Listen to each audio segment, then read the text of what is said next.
Okay, everyone, welcome back to Breslov Efrat. Here in beautiful Efrat in Shira David, Baruch Hashem. Such a beautiful, beautiful day, mamash. I know I always say that, but every day is so special, so beautiful, and we thank HaKadosh Baruch Hu for giving us the opportunity to be here in Eretz Yisrael. Okay,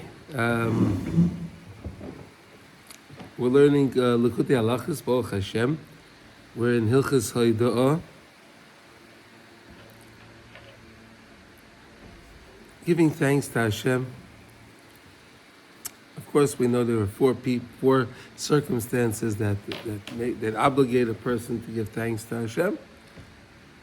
But in general, it's always a good idea to say thank you to Hashem. Okay? All right. And today we're in Halacha Hey. And again, Halacha Hey, for those that would like to know, is based on lesson Lamed Aleph 31 in Likutey Maran. Okay, it's a wonderful lesson. And Rav Nosson is drawing this lesson, the whole Halacha Hey, from lesson 31. Okay, and today we're up to letter Yud, which is 10. We were studying all about Korach, Elisha ben Avuya. We was talking about these two great individuals that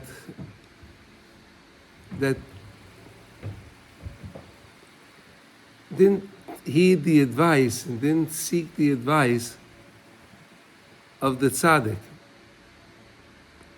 And each one thought that they were a tzaddik on their own, but in fact they were a lamdan.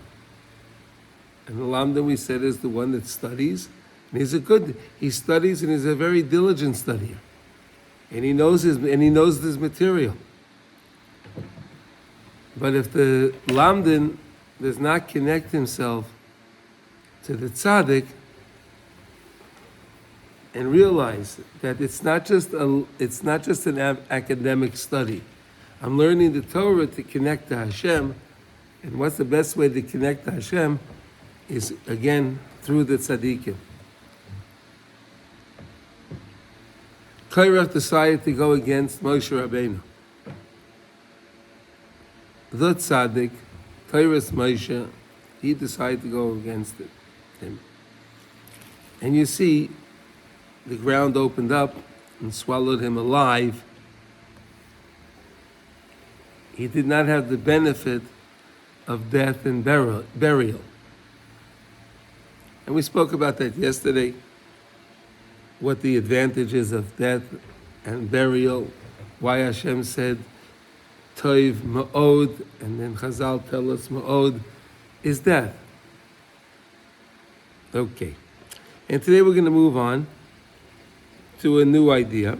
Today we're going to learn about Pinchas ben Elazar ben Aaron HaKohen, Heishiv es Chamasi. Okay, so here we go. Oh, okay. Good morning. Good morning. Okay, we're just getting started. So, Zeh bechinas Pinchas ben Elazar ben Aaron HaKohen, Heishiv es Chamasi, L'chein Emar, V'yisad lo Elazar achar bris kunas olam. Okay, so we know there was that story going on. This is after. Now we're moving up. We're moving further in Sefer Bamidbar. And we have Parshas Balak, right? And Balak and Bilam, right? Balak was the melech, and he hired Bilam to curse the Jewish people, and it didn't work out. It didn't work out for him because HaKadosh Baruch Hu was protecting us, and we learned a lot about that. Bilam was the one that knew that split second when Hashem is angry. Hashem is angry at a split second in a day. And he was going to say to curse us, to destroy us. If he would have said it at that moment, he could have, Chas v'sholom, accomplished what he wanted. But Moshe Rabbeinu asked Hashem, please, during this segment of time, don't get angry. Even if it's a split second. But Bilam was able to tap into that split second. And that's what happened. Now Bilam, he was very upset that he was a very big Baal Gaiva, right? He was a very arrogant person, right? And because he was involved in immorality, we said people that are involved in immorality, 10. People that are involved in immorality, they're very prone to arrogance, right? It's a telltale sign. If someone's very arrogant, they're probably involved in some form of immorality. Bilam was involved in immorality. Of course, he had relations with his donkey. The Torah, whatever. Okay. So at the end, Bilam decided, Bilam figures something out. Bilam tells Balak, look, I can't seem to curse the Jews, but I know what I could do to get them, And Hashem, he despises Zima. Hashem doesn't like immorality, right? So if you bring some of your ladies from Midian, Moab, no, he's from Moab, right? Melech Moab. If you bring the ladies from Moab and you entice the Jewish people, you'll get Hashem very angry and you'll cause a big ruckus in Klal Yisrael. Well, he did do that.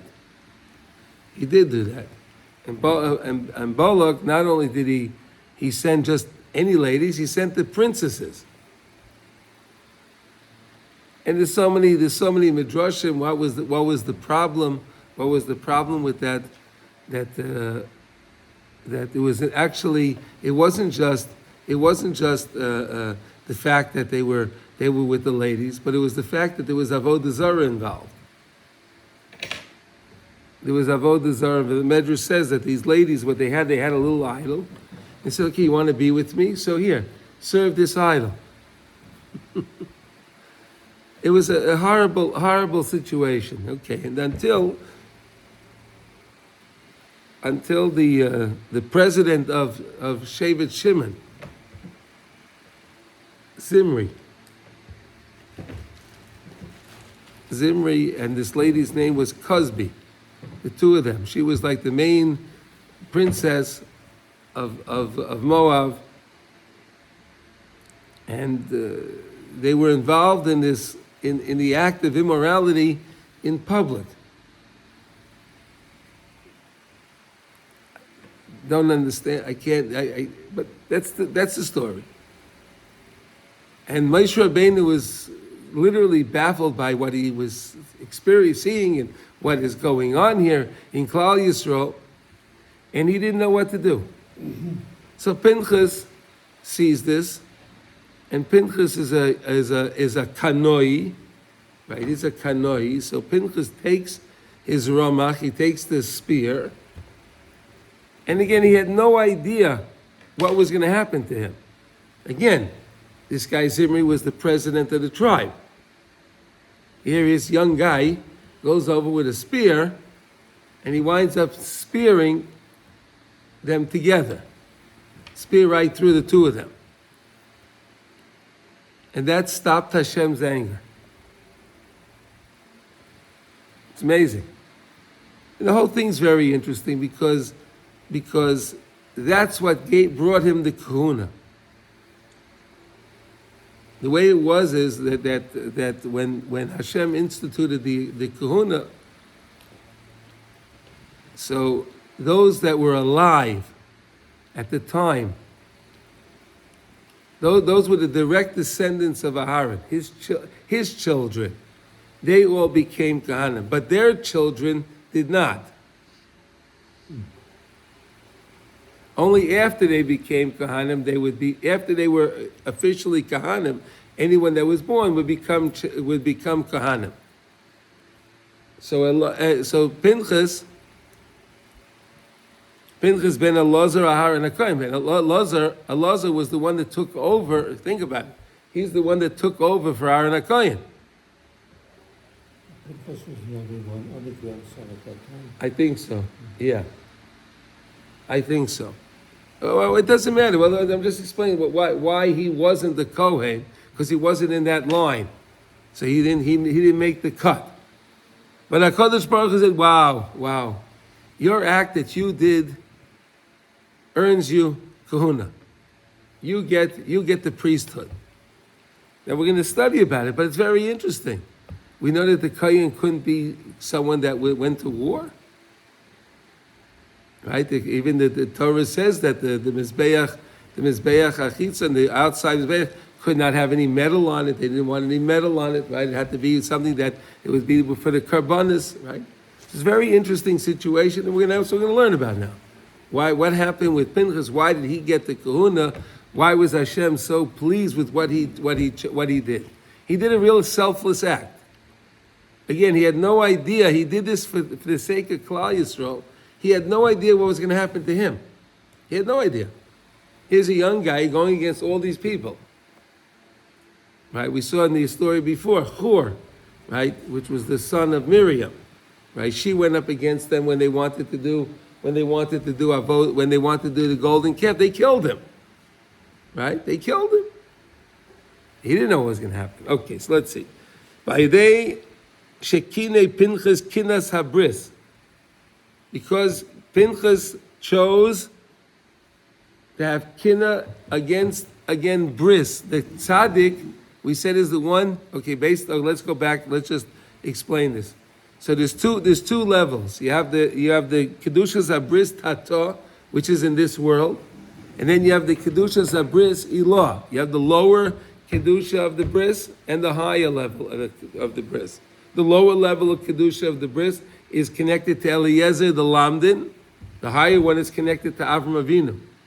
In the same way, Eliezer and Avram Avinu were inseparable, right? And whatever Avram Avinu wanted, Eliezer was there following him, right? So too is the way we are supposed to be with the tzaddikim.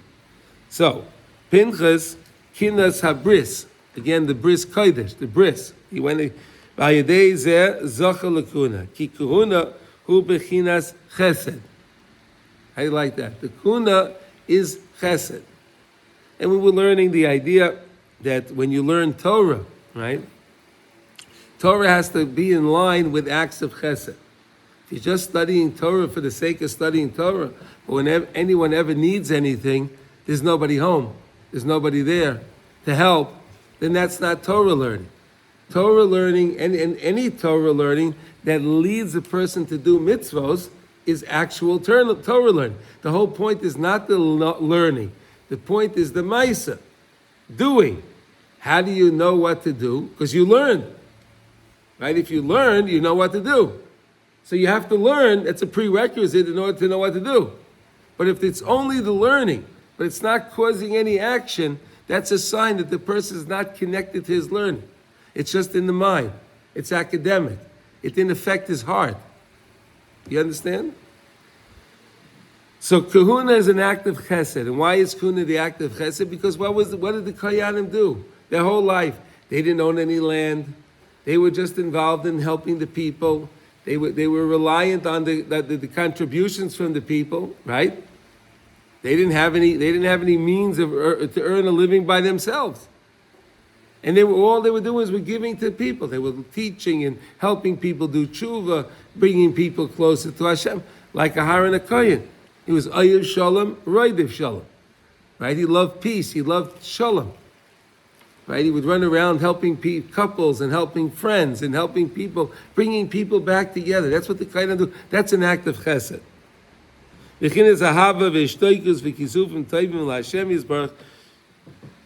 same idea that we said, the chesed is a love that brings a person to hishtoikikus, to this pining, longing, kisufim, toivim l'Hashem, doshu bechinas Avram ish hachesed. And that's why Avram Avinu is the Kedusha's brisi law, and he's the man of chesed, showing you that his learning is connected. He has a perfect limud. And if you think about Avram Avinu, how he was able to learn about Hashem at that young age and find Hashem in the world, that's an amazing thing. Let me ask you, the Kohen did no other business? Did you make private business at all? They were able to have a private, they didn't have any land. I know you didn't have land, but you could trade. And, They could have done business, yeah, they were allowed to. Yeah, they were allowed to do business, but in general, Yeah. in general, they were reliant on the people. Sure. Okay. You know, you would go make your challah, and you take your piece off, and you give it to the kohen. Right. See that? Then the kohen would get a very interesting loaf of bread, because you put all the doughs together. Right? Listen, that's a chesed that he ate that too. That was a chesed, right? That he accepted it. Right.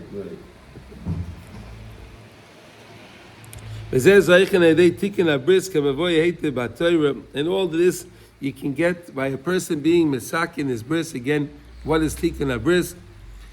Being careful what one sees, what one hears, with what one says, and what one does. Right? And the friends the person has, and so on. All of that is part of tikkun abris. And therefore, the tzaddik emes is also called a kohen, because the kohen again is an ish chesed, and the kohen is the one that's involved. And we said the kahuna is a higher level of bris, because the kohanim had different. There are different rules for a kohen who a kohen can marry, right? A kohen can't marry different, right? A kohen can't marry a grusha, right? A kohen can't marry a grusha. Right, but everyone else can. So the kohanim on a higher level, they are on a higher level of bris kodesh to start with. The beautiful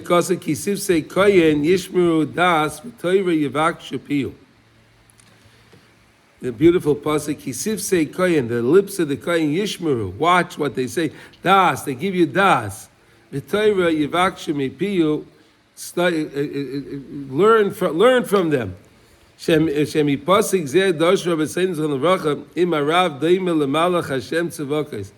have a the Rav, and this Rav is similar or compared to the Malach Hashem Tzavokes, and again, the tzaddik, we said yesterday, we were learning this idea that the tzaddik is the one that's so that's again very in touch with Hashem. How is he in touch with Hashem? Because his Yetzer Hara is always bothering him. His Yetzer Hara is always bothering him. Because we said the greater the person, the Yetzer Hara is greater, right? But he always turns towards Hashem. He doesn't pay any attention to what the Yetzer Hara is bothering him with. He understands what's right, and he strengthens his Torah learning. By strengthens his Torah learning, he takes the letters and he puts the letters makes good letters, good words, and then the cheshek and the kisufim cause the vowels under the letters, and that keeps him connected, right? Shevazeh kol divrei hadrush. Kamavay b'Torah now shemalach Hashem tzavokos. That's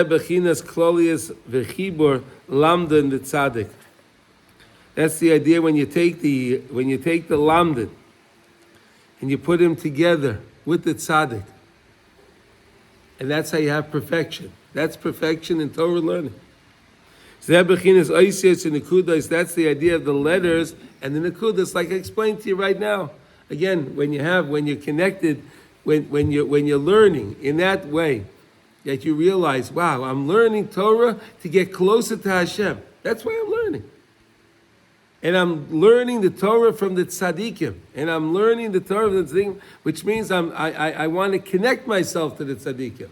That's an amazing thing, because then you're taking those letters of the Torah, you're enlivening those letters of the Torah, and you're taking those letters and you're putting vowels on them, and they become very powerful letters. Pinchas Shehu Eliyahu. So we know that Pinchas is Eliyahu. He turned to Eliyahu. He came Eliyahu, Malach HaBris, right? L'chayim nitzchim b'chayev. Here's the opposite example. We had the opposite example of Korach that goes into his grave alive yesterday. So Rav Nosson now is giving us an example of someone on the other spectrum, the opposite spectrum. He's so holy, he's so lofty, the same way, again, how Moshe Rabbeinu alive, he was able to go up to heaven. We don't understand that. Moshe Rabbeinu purified himself so much that his Moshe Rabbeinu was able to stand next to the Kisei HaKavod. We can't even, we could say it, I can't understand it at all. Right? I can't understand. Hashem, he didn't have to put on any kind of spacesuit. He didn't need any kind of capsule. He didn't need any kind of spaceship to get him there. I don't understand it. We don't understand, but that's what it is. So there's such a thing of being alive and mamash being alive. It's amazing. Allah l'shamayim v'chai li'olam. He went up to Shemayim, like Eliyahu Navi went up in the horse, and that amazing fiery horse. Okay, he went up to Shemayim. Ki hu ha'hepech mamish me'adas Korach shecholku al Moshe, which is mamish the exact opposite, right? It's the exact opposite of what happened with Korach, that this week's parsha that goes up against Moshe Rabbeinu. You understand? Shalkein nisharu im chayeyem lemata b'shol tachtiyas. See, those people stayed alive in the pits of hell. The 250 people with Korach, they fell in the pits of hell, alive. But that's not a good place to be. But here you had Eliyahu, Pinchas.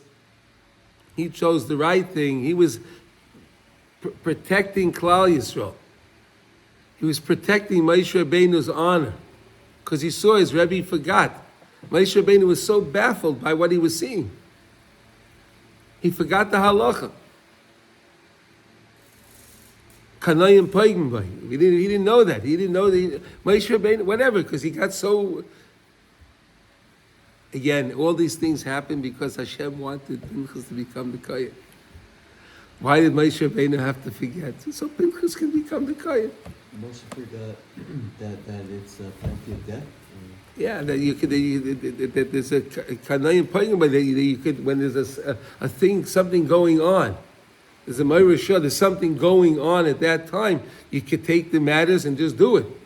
Because normally, you have to have a court proceeding, right? You take him to Beis Din, they have to try him and this and that, and give him Eidus and Hasra. Because normally, if you see someone doing something wrong, so two Eidim have to go over and say, excuse me, what you're doing over here now is wrong. And this is the violation that you're in the middle of violating. And the penalty for this violation is so and such and such.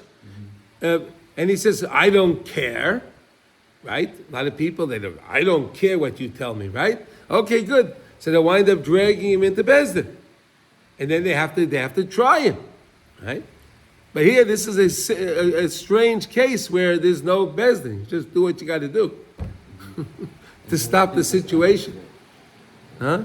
Pinchas acted. Yeah, he acted, yeah.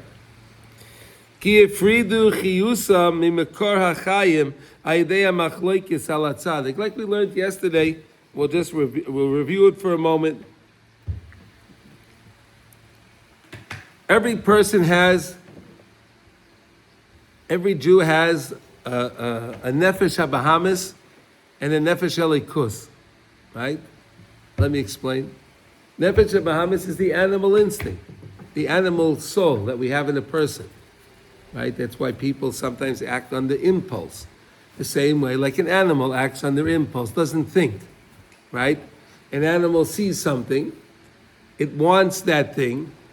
It doesn't always think of the repercussion. If I get this, I may have a problem. No, I want this thing now, right? And hence you see in the world how many people act that way. They act under on their impulses, and then they get themselves in all kinds of trouble, right? You see this with the actors, and you see it with sports players. Right? People that are seemingly successful people, but they go on impulse. Right? We have your president of the United States right now. He's the same thing. No thought, impulse. That's his problem. Whatever is it, impulse. He doesn't think. It's amazing, mamash. It's unbelievable. That's nefesh habahamis. But a Jew has also the nefesh elikus. He has his holy soul. The holy soul. And the holy soul is what can drive the person to do holy things. Right? And if you want to study and want to really understand this, you can learn this in Tanya. The Tanya really is really the 101 for Chassidus. I mean, I had spoken to Rav Moshe Weinberger years ago, my dear illustrious Rebbe, and he said to me, look, if you really want to understand anything in Chassidus, you have to learn Tanya. Because Tanya is the 101 of Chassidus. It gives you the backbone, the understanding of all the things that you'll need. Because if you didn't understand it, then what are we talking about here? I mean, so in other words, they had a machlokes, so they separated themselves from the life, but they were still alive. Yeah, but they're alive, acting under just with their animal soul. They're not alive with their spiritual soul. So when you connect, when you're learning Torah and you're connecting to the tzaddikim, you're nurturing your holy soul, the nefesh elikus, your godly soul, and you're keeping it well. That's called alive. That's called alive. The other guy is alive, but we said a Rishayim afilu b'chayeyem nikri mesim. A Rasha, even his life, he's called dead. Why is he called dead? But he's alive. The guy's walking, he's talking, he's doing all his things. Yes, but his nefesh elikus is dormant. His nefesh elikus is not involved. So therefore, he's not considered alive. You got it? You understand? When you engage your nefesh elikus, your holy soul, that's when you're called alive. People think they're alive. They're breathing. Yeah, you're breathing. Okay, so does the animal. He sits and he breathes and he eats and he. Okay, are you acting like that, or you're thinking about things, right? Okay. Ki efridu chiyusa mimekar hachayim ha'idei ha'machlokes al hatzadik. Aval Pinchas she'asa ratza in Moshe b'shleimus. But Pinchas did exactly what Moshe wanted. Moshe Rabbeinu, again, he was so, I don't know what word to use. He was so surprised. I'm not sure what word to use. At the situation, middle of 10. Simple, we're middle of 10. Yeah. Oh, he'll tell you the page. Yeah, sorry. Yeah. He was so surprised at what was going on. Moshe Rabbeinu, he didn't know how to react. As great as Moshe Rabbeinu was. So again, Pinchas comes in, and Pinchas helps out Moshe Rabbeinu on the highest order. So that shows he's really connected to Moshe Rabbeinu, because he's assisting him. The kine kinas habris ad shezocha l'kuhuna shu b'chinas chesed. And again, he took into his own hands the kina. There's no real English word to translate. I don't know the kina of Hashem. It's not the jealousy of Hashem. It's not the. Do you have another word for kina, Shalom? Kinas Hashem. Why Hashem is jealous? It's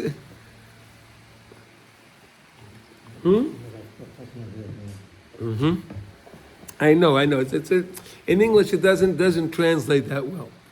Okay, it's way different than the translation of jealousy. Hakadosh Baruch Hu doesn't have the midas of a person. B'shleimus da'aynu kisufim toivim shehem nafshes toivim shehem ikra hachiyas amiti. That's true living. Again, when the person has the kisufim, he's studying Torah, and he wants to study and understand this Torah. And he takes Rabbi Nachman's advice, and after he learns, he turns the Torah into a tefillah. Right? He takes the advice and he turns that Torah into a tefillah. And he's doing his baidus, and he's speaking to HaKadosh Baruch Hu in his own words. Right? These are all acts of kisufim, all acts of pining, longing to get closer to Hashem. Until he can bind himself to the source of life, the true life, his nefesh elikus. right? His godly soul. That means he's alive. He bound himself so good with his soul, he was inseparable with his soul. He had his act that he did made his soul so inseparable to his body. They became one. Because again, his body, he used his body selflessly to fix the problem that was going on in Klal Yisrael. He used his body selflessly. He didn't care what would happen to him physically. He could have got attacked by them, right? There was a big mob, the whole Shevet Shimon. There were thousands. A couple less after the Magefa, but all right, whatever. But there was still a lot of them, and he's one guy. Everyone's watching him. He didn't know what would happen, but he did that in such a selfless way, and he bound himself to Moshe Rabbeinu in such a special way. His act bound himself to such a special way, made his nefesh elikus inseparable from his body. And that's why he lives forever.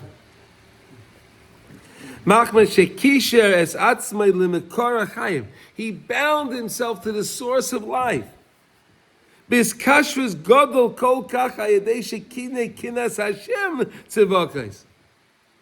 he was mekanik kinas Hashem. Hashem didn't like what was going on. And Bilam was right. Yeah, Hashem doesn't like Zima. He's right. Hashem doesn't like that. He despises that. So that's what's going on. And he was Moshe Nefesh Lemisa. Again, like we said, he gave himself up to die. He didn't care. He didn't act like Moshe Rabbeinu. Moshe Rabbeinu says to Hashem, after the golden calf, he says, forgive the Jewish people. And if you won't, erase me from your book. And again, Moshe Rabbeinu had no idea what was going to happen when he said that. Right? You see, HaKadosh Baruch Hu doesn't, he had no idea what Hashem would say to him. It's written in the Torah, Macheni no misifrecha. Right? We learned a lot about that, right? But think about it. That's also a selfless act. What Pinchas did was a selfless act. שבשביל זה הידי זה פוסקה ממנו זומס הנוחש שהיה ידי פגם עץ הדס טוב ורע. פוסקה ממנו לגמרי. He was able to cleanse his body. Again, by doing a selfless act and doing an act that you didn't care. He was doing the act lishma. So it was as if he died. It was as if he died. He purged himself from the impurity of Chava that was made impure by the Nachash HaKadmoni, the primordial whatever it's called, the snake, that original snake. What's the word they use? Primordial? Is that the word? Huh? What? Serpent. We want to talk about that original serpent. Now we're not talking about the snakes that we have today. Right? As if while he did this, he endured the pain of death. Again, he didn't care. And he became alive again. You see that? It's amazing. See how he explains that? There was his selfless act, willing to die, feeling that as he was doing this, he's going to die. That Misa he felt the death of pain, the pain of death. And then he came back alive again. So that was his rectification. The same way we said when a person dies and the body is placed into the ground, and then the body becomes one with the ground. And at the Tchias HaMesim, what HaKadosh Baruch Hu will do in Mitzvah Hashem, it'll be so soon. We'll see the dead arise, and HaKadosh Baruch Hu will take the dirt again. The same way he took the dirt and fashioned Adam with the dirt. HaKadosh Baruch Hu will take the dirt around the body that was now purified in the dirt. The dirt purifies. and make the body again, and the body will come alive, and now without the handicap, without the impurity of the Nachash. Because that body would not have been the same body that was created through Chava. Chava is Aim Kol Adam, right? Chava is the mother of all mankind. But when the person goes into the grave, and then he'll be resurrected by Hashem, so then he's no longer a product of Chava, but he's a product of Hashem's. In the same way Hashem created Adam, and Adam was pure, everyone will become pure. So Pinchas was able to do this while he was alive. Pinchas was able to reach this sense of purity, purge himself from the impurity of that Nachash, that serpent, whatever, you know what we're talking about, right? That serpent, while he was alive. Because what he did was something that caused him to experience the pain of death. So as if he died, purified, and he became alive again. And he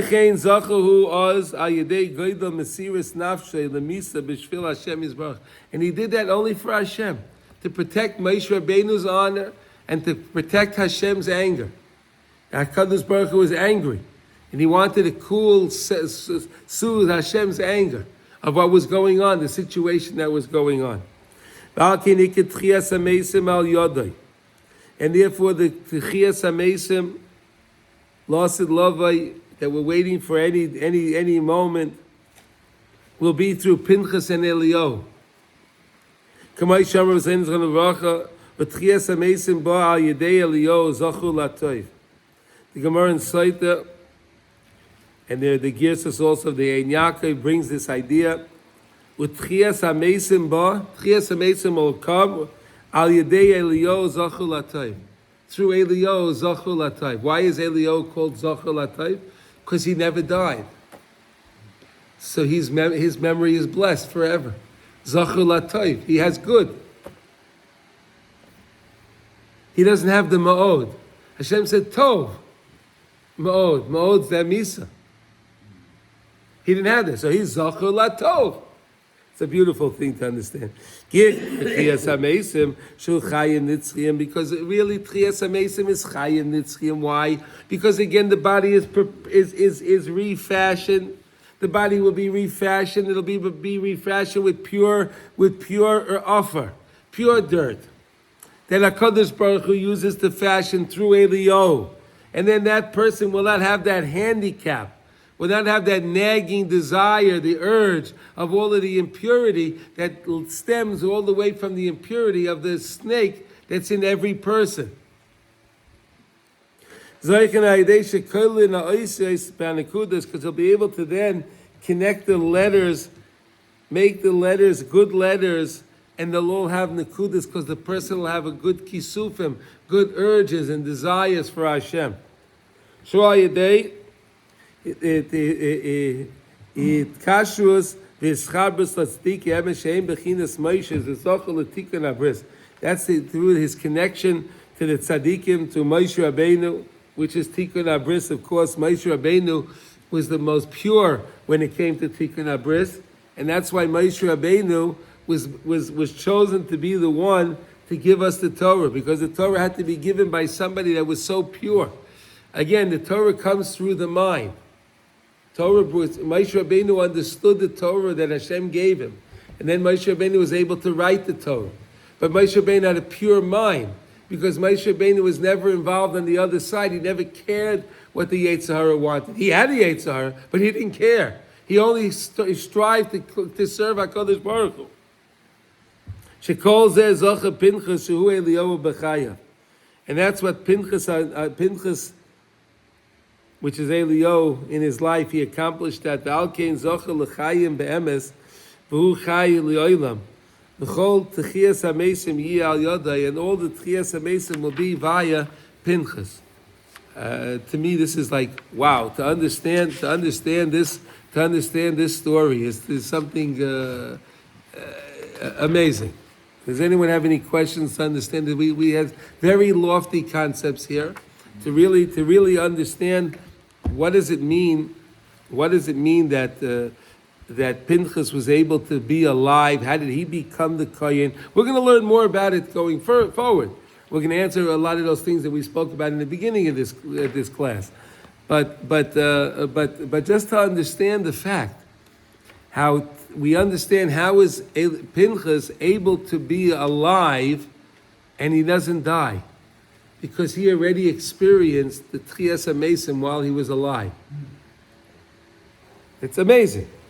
Pinchas experienced Tchias HaMesim, the resurrection of the dead, while he was alive, because his act that he did caused him to be at the pain of death for that split moment, whatever it was, for those few seconds, for those few minutes, I have no idea.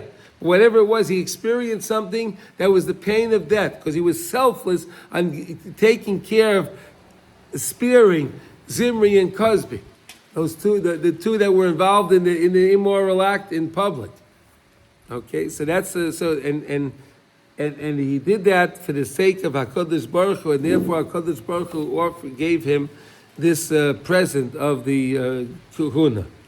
I'm not familiar with the story. Was he killed when he killed them? No, he didn't die. No, he was fine. No, but the act that when he went to do that, he thought he was done. So he did it. You have to understand. There were thousands of people around. This was not a private thing. This was a public event. As crazy as it sounds, but yes, it was a public event. There were thousands of people. And then they see a guy, and then their president of their tribe is involved in this. So of course they were all somewhat involved with it. They're connected. They can see a guy. You found it on the web. Okay. These things bother. It's amazing, right? Answering your question. Answering like that. So again, one more time. I'm sorry for this disruption here. He didn't know. He does all these, and he says, "I'm going to just do this." So he picks up a spear, and he goes over, and he picks up the spear about the spear. I mean, at that moment, he felt, "I'm done." The next moment, I may be lynched. I don't know what's going to happen. He felt at that moment, "I'm finished," but he didn't care. I'm doing the right thing. I'm doing the right thing. I don't care. I'm protecting the honor of Hashem, his anger, soothing Hashem, swelling. HaKadosh Baruch Hu's honor is enraged. So I'm calming Hashem's anger by doing this. I'm protecting my Rebbe's covet, Moshe Rabbeinu. So via him doing that, he experienced death. But he was alive. He came back alive again. He turned around. Oh, I did this and I'm alive. Oh, that was the Tchias HaMesim. It's just unbelievable the way Rav Nosson explains it so beautifully, and you can really have an understanding and appreciation for what's going on in the stories in the Torah, and how he ties them together, how he ties the idea of Pinchas, which he personified. Which he personified the midah of the nefesh elikus, the holy soul, and via nurturing the holy soul, the way he was able to do, he's able to go to heaven alive. Whereas Korach, he argued with Moshe. He made a mockery of the Torah that Moshe Rabbeinu was teaching. So obviously he took those letters and he fashioned them into the story that he was going to be swallowed up into the earth. And his kisufim, his longings were what? Just to make machlokes. Just to make an argument. It's not right what's going on here. We're all holy. Why are you making yourself more lofty than everybody else? Lama tisnasu al kalash. Why are you elevating yourself over everybody else? It's amazing. I mean, if you think about it, he saw all the things that Moshe Rabbeinu did for us. He saw. Korach saw. He knew everything that Moshe Rabbeinu did. It wasn't, Moshe Rabbeinu didn't do private things. right? He took us, he was in Mitzrayim, he did the plagues. I mean, come on. And then he splits the sea. Moshe Rabbeinu was on and he said that we all heard Hashem, Anochi Hashem Elokecha Har Sinai. That's true, but we were Hagbal Esahar. We couldn't go up the mountain. We had to go stay around the mountain.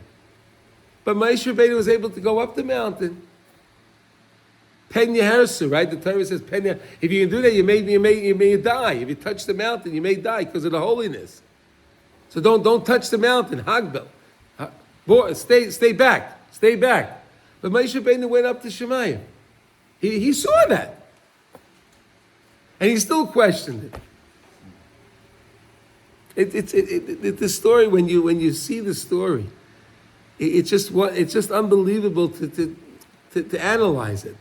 So the contrast, how Korach goes into the grave alive. Korach goes into the grave alive with his men, and he's still there today, as the Gemara tells us. He's screaming, Moshe Emes v'Seirasa Emes. All day long, that's what he says. But he's doing that for thousands of years. That's his song. Moshe Emes v'Seirasa Emes, Moshe. That's his song. He sings that song all the time. And Pinchas Eliyahu comes to every bris. Isn't it interesting? We're learning about the Kedushas HaBris. And where is Pinchas going? Eliyahu goes. He's the Malach HaBris. He goes to every bris. Eliyahu Navi goes to every bris. We have the Kisei Shel Eliyahu, right? Pinchas is Eliyahu? Yes. Yeah. We just learned. Yeah. It's well known. Yeah, Pinchas became Eliyahu. You don't see anywhere that Pinchas died. You don't see anywhere that Eliyahu is Zocher Latoy. He's alive. Because again, that was the opposite contrast. He becomes, he's alive on the side of holiness. And the other one's alive on the side of impurity. He's the one that brings Mashiach. Yeah, he's the one that's going to bring Mashiach. That's going to bring the resurrection of dead. He understands how to do that. So Hashem will use him to be the one to bring this resurrection of dead. Do things selflessly for Hashem. Okay, that's our lesson for today. We'll do Yud Aleph again tomorrow, and we'll learn more about the story. Does anyone have any questions, or you want to say with any comments? I just don't know how it's connected to the Nachash. You said it was connected to the Nachash because each of us have the Nefesh Behemit and Bahamit. Yeah, Bahamit, yeah. So the Nefesh Behemit is the snake within all of us? No. Okay, I'll explain. Okay, good. We are all a product of Chava. Chava was violated by the snake. Chaya was violated by the snake. So that means her whole essence was violated. Right? Then we understand really what it means when a woman is violated. The essence of the person is violated. But she was violated in a way that impurity became part of her. So when she had her children, it was passed on to the children. It's almost like, a lady gets sick, right? We can maybe understand it like this. A lady that's pregnant gets sick with some kind of virus or something. So sometimes the virus transfers over to the fetus, right? I'll tell you a good example is a drug addict. If a woman's a drug addict, the baby is born a drug addict. Oh, yeah. Born a drug addict. Oh, there we go. Okay, there you go. Okay, there you go. So you see, here's a physical thing that we can understand the spiritual concept. Okay, so obviously there's a very big connection between the mother and the what do you call it, and the fetus, right? Very big connection. So everybody is born with this impurity in them. It's in us. It's part of almost our DNA. Okay? It's part of us. Can you see it? No. You can't see it, but it's there. And that's what we explained yesterday. Misa, Hashem said, was Tov Ma'od. Ma'od is Misa. Death. Death is Ma'od. Why is death Ma'od? Why is that so good?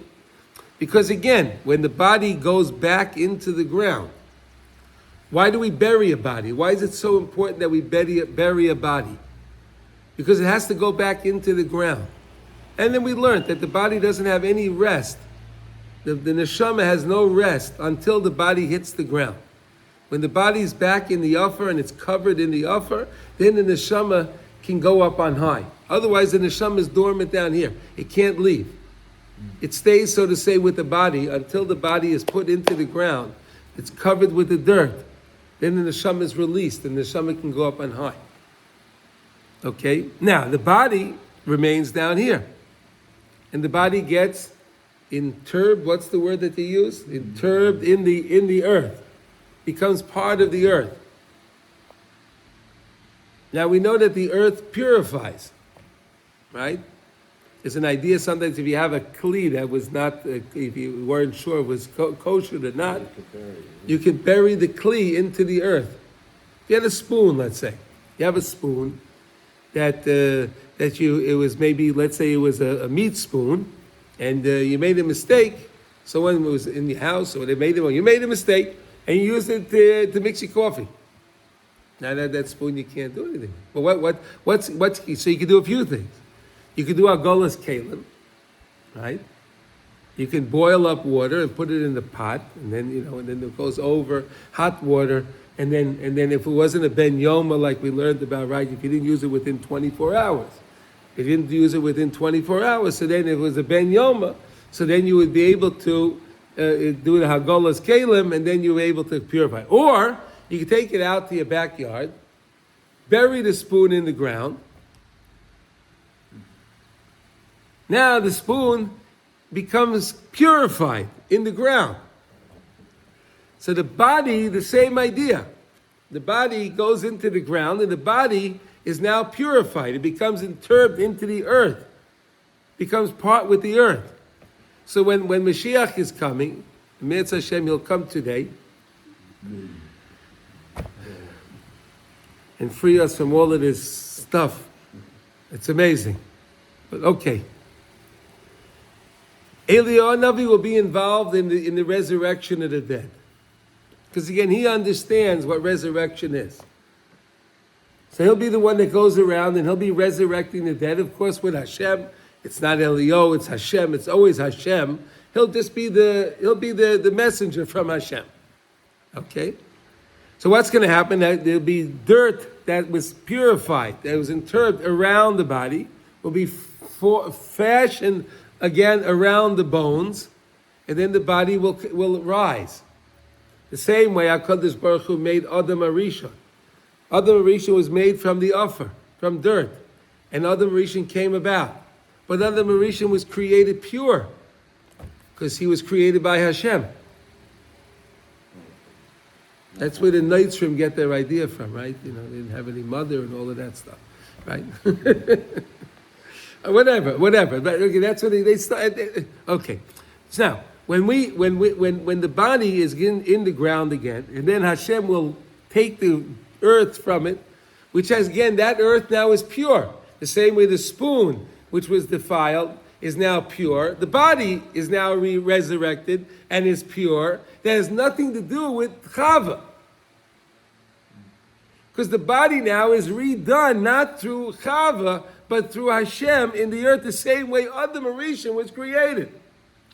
Pure. So therefore the body will be created pure, which will be the edge for the person. The person will have an edge on holiness, because he'll be pure. So he'll be able to study Torah, be able to feel HaKadosh Baruch Hu in his life. He'll be able to feel life, because he'll be involved in the holiness, not in the impurity. He won't have that urge of the impurity. You understand? He won't have that. He'll have just the holiness. So then he'll be constantly connecting to Hashem, connecting in such a special way. Why? because again, he's learning Torah, desiring to get closer to Hashem, which means he puts the nekudot, he puts the vowels under the letters that makes them powerful. So that's really what's going on over here. Now, does that help you understand the? Okay. You kind of implied, at least it sounded like you did, that when Pinchas took the spear up, that's when he... No, that's when he felt that he was done for. Right, but when did he become Eliyahu? As soon as he actually did it. He actually did it. Yes. Then Hashem said that he gets the bris kahuna. And he's the one that's bringing the Mashiach. He's going to be Eliyahu Navi. Yeah. Yeah. Okay. There's so much more to talk about, but okay. We understand the lesson for today, right? Okay, good. Baruch Hashem. So now we're going to learn Kitzur Shulchan Aruch. We're up to Lamed Ches, which is Sif Lamed Ches 38. Hilchas Pas Akum, Bishulei Akum, and Cholav Yisrael and Cholav Akum. And today we're up to Yud Beis. Okay, so we were discussing yesterday and the day before we were talking about an egg, and yesterday we were talking about fruits that weren't ripened, and they weren't able to be eaten. And we said that most people don't eat unripened fruits. I know I'm not saying that no one does, but most people like their fruit when it's sweet and ripened. That's the way of the people like that. You want to eat your peach that's nice, juicy, and it's peach and it's nice, right? That's what most people like to eat their fruit. Their plum is soft, nice, and it has a good taste, right? So, and all fruits like that, okay? Can we agree on that, right? Sometimes I like to eat a hard peach. I understand that, but that's okay. Again, that's right. We said no, but we learned in Likutey Halachos, you better make sure you make a really good bracha when you do that. When I do that, right. You have to make sure when you have a fruit that wasn't ripened, and you want to eat it, right?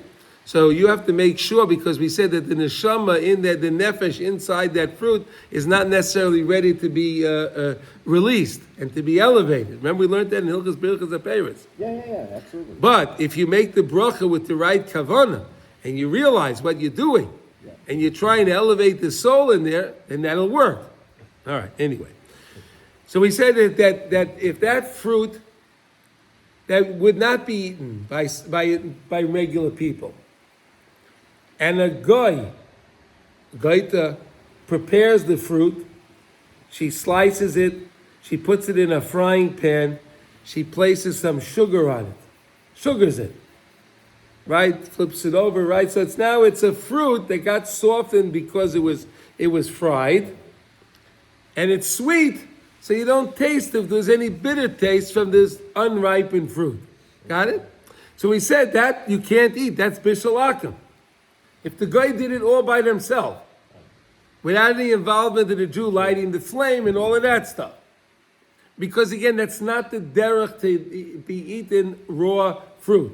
And we said an egg is the same thing. Right? An egg is the same thing, because an egg, most people don't eat raw eggs.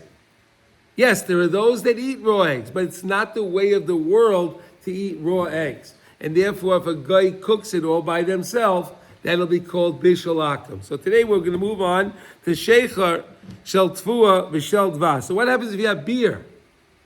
That's a good one, right? People like to have a beer, right? Has beer work? And honey. Noyagim by heter lishtoisai afilo bebayis shemoichrin oisai ha'akum. So now there's something different. When it comes to this beer, something's different about it. It doesn't take on the prohibition of bishul akum, right? It was made by a goy, and you're allowed to drink the beer. Here's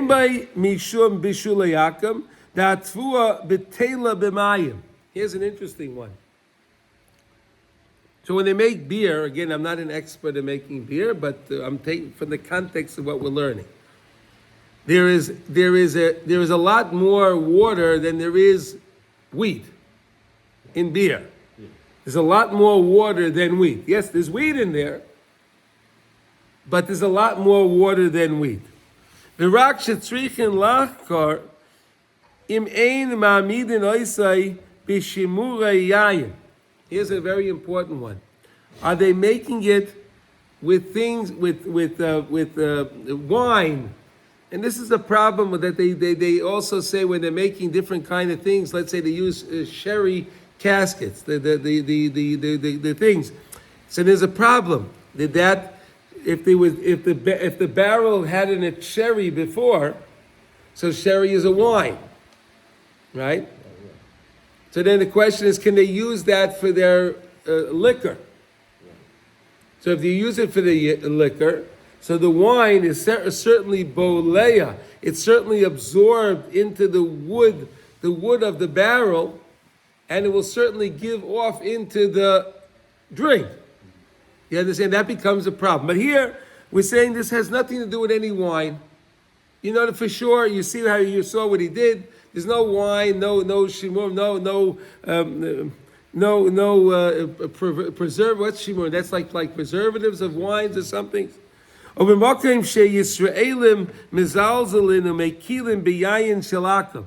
now, if you're in a place, Chas v'sholom, that there are Jews that they say this mitzvah of yayin nesach, this is not a problem.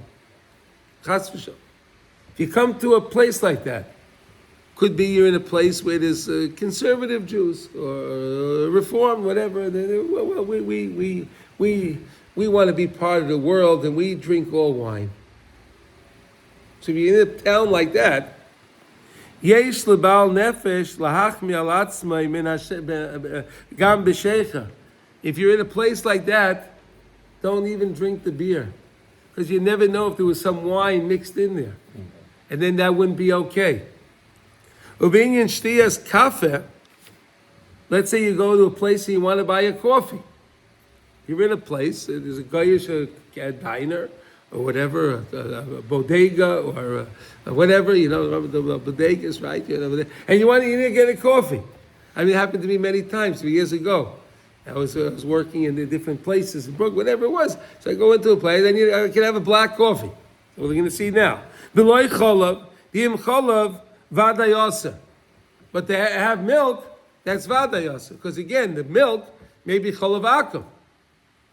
So the coffee made by the guy, that's okay.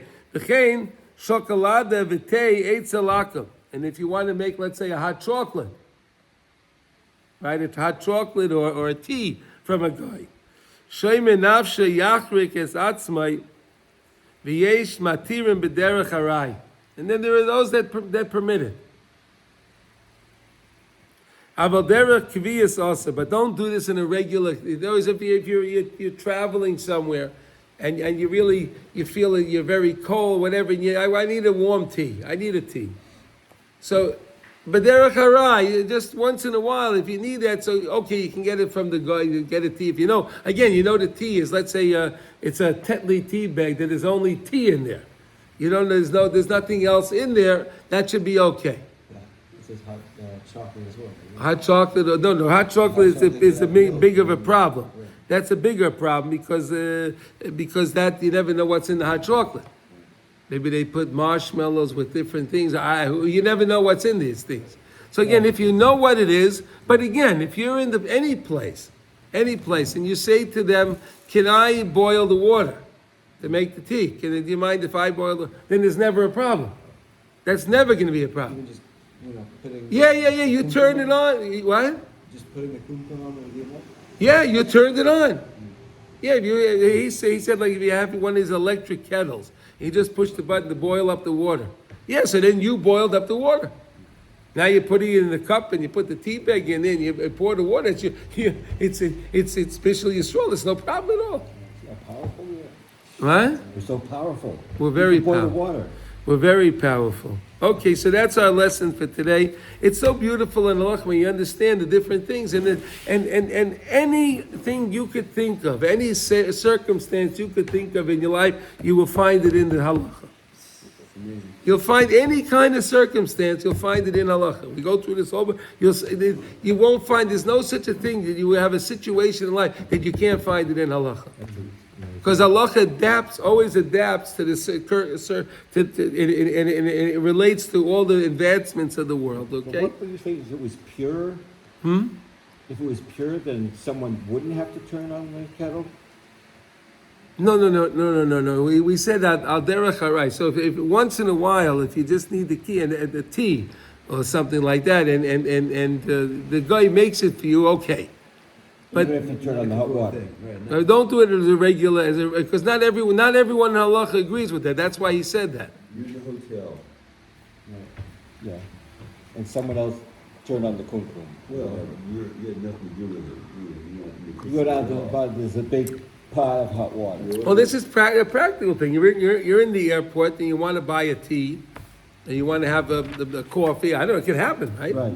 Yeah, you don't know who turned on the Right, hot so now water. you know what to do. So if you're buying a black coffee, then that's fine. And if they have, let's say they have a bottle of milk, right, that has an OU on it. Some people don't. In America, they're not involved. If the milk is OU, they'll eat it, even though they'll drink that milk, even though it's not Chol of Yisrael, but they'll rely on Rav Moshe's his heter, because of in America it's a whole thing from Rav Moshe, and they really went far with that. I mean, it's amazing. It's really amazing. But anyway, so then and it's a closed bottle. Right? And you see, and you open it up, so then there's no problem. You know that it was sealed, you can use that milk also. But if it's an open bottle, you don't know what they put in there. Yeah. You don't know what they put in there. If it was sealed, then you know it, and you can definitely use it, okay? All right, everyone have a wonderful day, and let us all hear B'sara Tova.